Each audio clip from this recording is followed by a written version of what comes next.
Today we're going to be making a painting using Arteza's water brush pens. They even come with an empty pen that you can fill with water to blend your colors.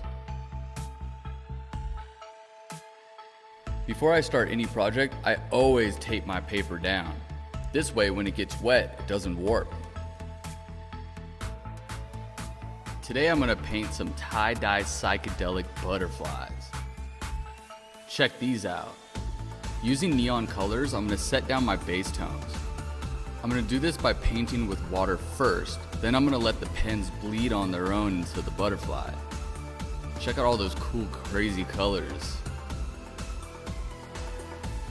Using your lightest undertones at the bottom of your painting is always great because sometimes it pops through.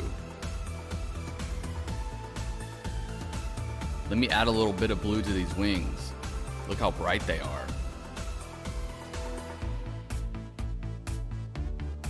I'm going to outline these butterflies with a deep, deep purple. You gotta have steady hands for this. Let's give it some tiger stripes.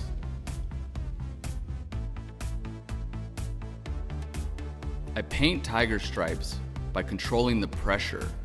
The harder I push down, the wider the line. I can taper at the top to really get that tiger stripe effect.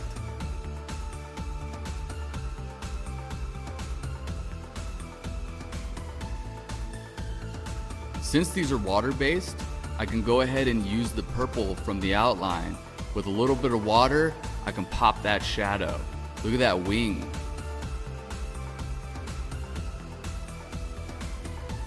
Check it out. These are my butterflies.